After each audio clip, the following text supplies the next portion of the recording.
Hey guys, welcome to the Janus Project. We're working our way through a bunch of book reviews. We're going through graphic novels, we're going through various books.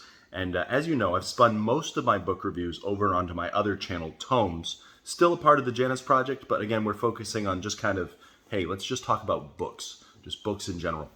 I was recently approached by a friend of mine on Twitter who asked what it would take to get a review. And I said, well, it's either a book I've been bought or given, and I'll do a review on it.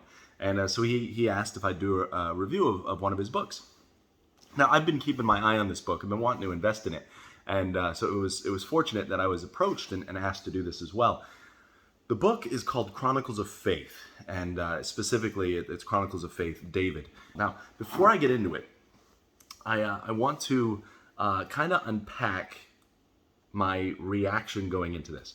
First thing I did is I saw on Twitter this guy posting the stuff, and I was very impressed by it. It was beautiful art style. It's the story of David, so you know it's going to be action-packed.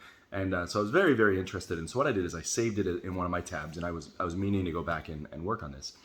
He approached me today, and he said, hey, what would it take to do a review? And I was like, well, I mean, it's basically either things that I've bought and I enjoyed, or things that people give to me, and I just do a review. And so he sent me over the files, which I really appreciate, man. Thank you. And so I'm reading this thing through, and on the one hand, I knew it was going to be good. I saw the art style, saw what he's attempting to do, and I was like, this is going to be a quality project. But there was in the back of my brain that nervousness that comes with all like Christian material. I don't know if you guys experience this like I do, but I don't know if you've ever read like Christian kids books or Christian fantasy or Christian fiction. More often than not, it just comes across as trite, comes across as forced. There's just this ness to it. And you know they're trying and they mean well, but it just, that's the only reaction you can really give to it. And so going into it, I was really nervous because I'm like, somebody went out of their way to ask me to review this. I'm going to have to give an honest review. I really hope I like this because it's going to be really awkward if my first review of someone's product is, it's kind of garbage. Thankfully, no, that's not the case at all. So let me explain. Chronicles of Faith, David, gets into the story of David. And then this version specifically starts out with David talking to Solomon. Now, David is talking to Solomon. Solomon's this little kid. And he's asking David to tell him some of the stories of his life. And so David is remarking on various things. And he's mentioning mementos and these memories that he's laid down. And so as you go through the story, David is showing his son kind of his trophy haul. And it brings up this really important point, which is, these are not victories that I have won. These are victories God has won through me. So all the glory goes to God. It was nothing. It was no great skill of my own. It's God who did this. And I think that's a really powerful lesson. And it's not like it's like beaten into your face. It's just David is teaching his son. And again, a lot of points during this book, you can tell they're very steeped in Proverbs and Ecclesiastes and some of those writings because they just ooze off the page without even having to be quoted. And so as I'm reading it through, and I'm trying to have a very honest appraisal of it all, first of all, I was just very impressed. I was looking at it going, all right, so I could see, if David really said this to Solomon, then this is, where these lines from Ecclesiastes could have come into play. And so I don't know if you meant to do that, but you nailed it if that's what you meant to do. And then as you go into the story, David starts telling the story of Saul. And I find it really fascinating because, again, you'll get this in the Bible too. David had great respect for Saul. He was his enemy. He was a guy who was hunting him down, trying to kill him.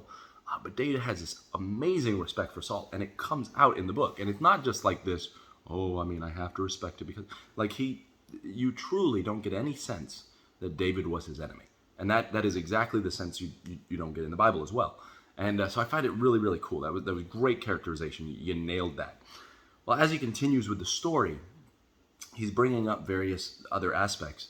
And you get to the point where it's the first picture of Saul is Saul, and you've got all this writing behind him, and it's what it's doing is in a picture, it's showing all the thoughts and memories going through Saul's head and just how bitter and chaotic his mind has become. And you see Saul standing there, and he's just reviewing, and like you could just see like the evil spirit just descending on him, more or less, and he's just going and he's rehearsing, and I thought that was a beautiful way to do that. You get to see Saul do the spear throw. You get to see Saul's anger. But you get to see the moment that Saul gets rejected as being king.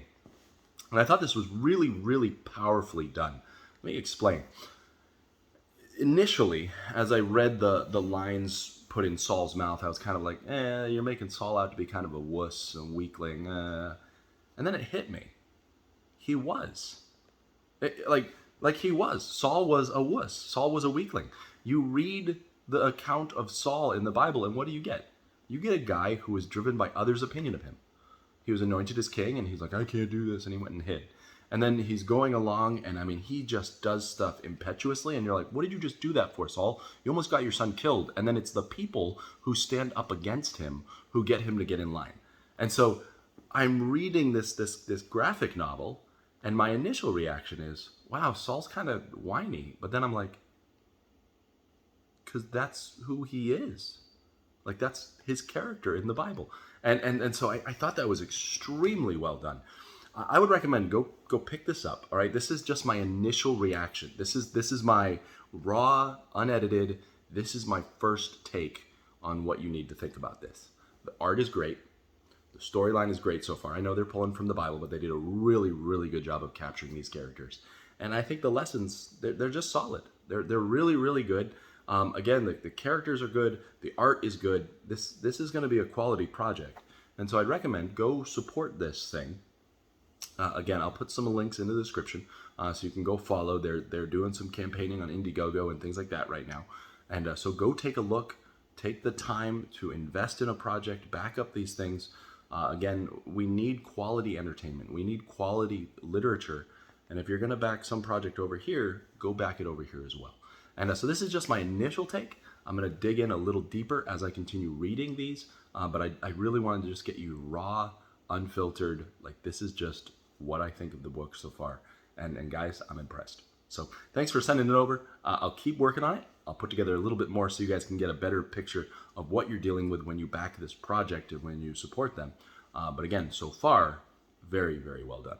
Guys, this has been the Janus Project, and we're here at Tomes just reviewing books, and I hope you guys have enjoyed this. And again, check the links in the description for more information on how you can support this group and the work that they're doing. So guys, keep it up, and thanks for giving me the opportunity to review your material.